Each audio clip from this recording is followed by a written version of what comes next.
That time check was brought to you by ACS Manufacturing Corporation, ISO certified world-class quality.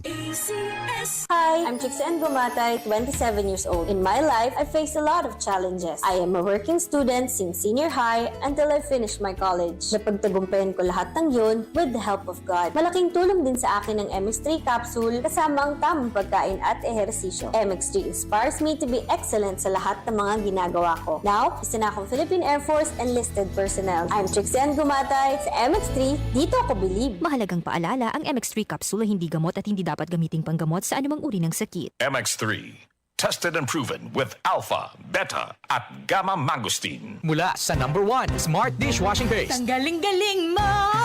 Smart dishwashing paste ko! Pritong ulam na masebo, plato o kaldero. Tanggaling for everyday. Ganyan pag Smart ang dishwashing paste. May double tanggaling formula. Tanggal galing ang sebo at bakterya. Bahid para walang bahid, linis fantastic sa metal at plastic. #1 ko to! Tanggaling-galing mo! Smart dishwashing paste. Heavy duty linis bawat pahid. Smart Dishwashing Paste, manufactured by ACS Manufacturing Corporation, ISO certified world-class quality. ACS. Pagbasa sa 10 kabanata ng Aklat ni Juan, ang talinhaga tungkol sa pastol, talata 1 hanggang 42. Pakatandaan ninyo, ang pumapasok sa kulungan ng mga tupa nang hindi sa pinto nagdaraan kundi umaakyat sa di dapat pagdaanan ay magnanakaw at tulisan. Ang tunay na pastol ay sa pintuan nagdaraan. Pinapapasok siya ng gwardya at pinapakinggan ng mga tupa ang kanyang tinig.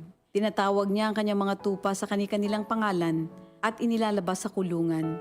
Kapag nailabas na, siya'y nangunguna sa kanila at sumusunod naman ang mga ito sapagkat kilala nila ang kanyang tinig. Hindi siya sumusunod sa iba kundi patakbong lumalayo sapagkat hindi nila kilala ang tinig ng iba. Sinabi ni Jesus, ang talinhagang ito, ngunit hindi nila nauunawaan ang ibig niyang sabihin.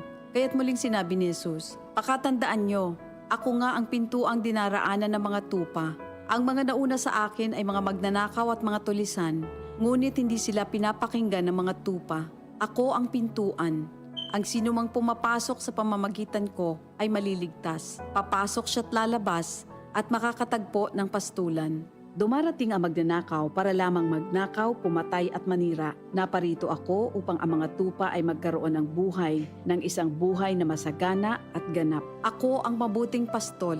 Iniaalay ng mabuting pastol ang kanyang buhay para sa mga tupa. Ang bayaran ay tumatakas kapag may dumarating na asong gubat. Iniiwan niya ang mga tupa, palibas ay hindi siya pastol at hindi kanya ang mga ito. Kaya't sinusunggaban ng asong gubat ang mga ito at binubulabog. Tumatakas siya, palibas ay bayaran lamang at walang malasakit sa mga tupa. Ako nga ang mabuting pastol, kung paanong kilala ko ng Ama at siya kilala ko, gayon din naman kilala ko ang aking mga tupa at ako'y kilala nila. At iniaalay ko ang aking buhay para sa aking mga tupa. Mayroon akong iba pang mga tupa na wala pa sa kulungang ito. Kinakailangan sila'y ipasok ko rin at papakinggan naman nila ang aking tinig. Sa gayon magiging isa na lamang ang kawan at isa ang pastol. Dahil dito'y minamahal ako ng Ama sapagkat iniaalay ko ang aking buhay upang ito'y kunin kong muli. Walang makakakuha ng aking buhay kusa ko itong ibinibigay. Mayroon akong kapangyarihang ibigay ito at kuning muli. Ito ang utos na tinanggap ko sa aking Ama. Dahil sa mga pananalitang ito, hindi na naman nagkaisa ng palagay ang mga Hudyo. Marami sa kanila nagsabi, talagang sinasapian na ito ng demonyo at nababaliw. Bakit ba kayo nakikinig sa kanya? Sinabi naman ng iba, hindi nakakapagsalita ng gano'n ng isang sinasapian ng demonyo. Nakakapagpagaling ba ng bulag ang demonyo?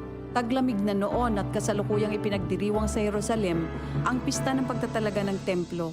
At habang naglalakad si Jesus sa templo, sa portiko ni Solomon, pinaligiran siya ng mga Hudyo at sinabi sa kanya, hanggang kailan mo ba kami ilalagay sa alanganin?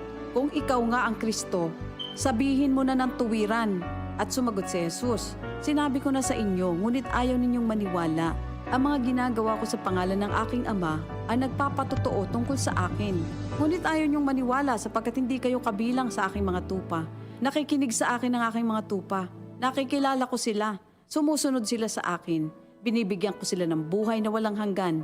Kailan may hindi sila mapapahamak at hindi sila maaagaw sa akin ninuman.